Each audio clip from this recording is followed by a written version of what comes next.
Vô táng nhá. Rồi, Hiền là xuất. Vô táng này Hiền là xuất.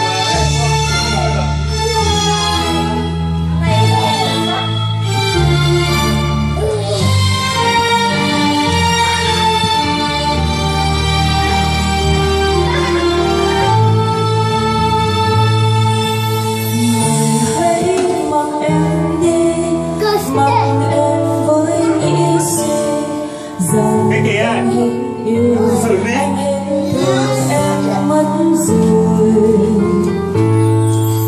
người hãy để em đi và thôi oan trách chi, dù khi bước đi em vẫn còn yêu mãi thôi. Hãy mặc em đi, hãy để đời em hoang phí.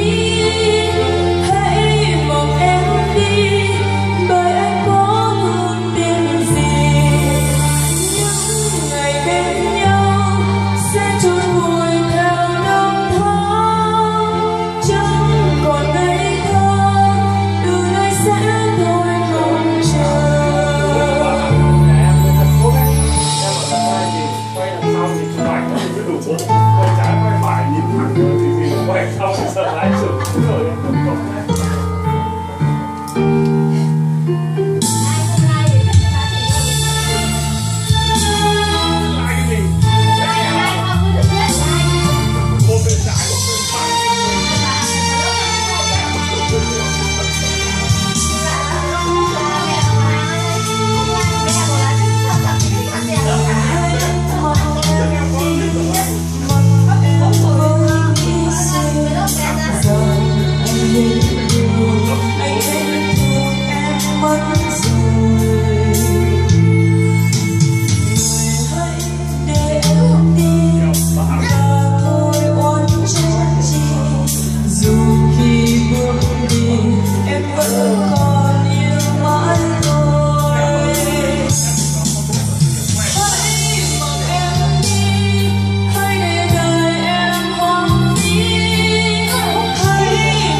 sao là nghệ sĩ. Thằng này chết tao rồi.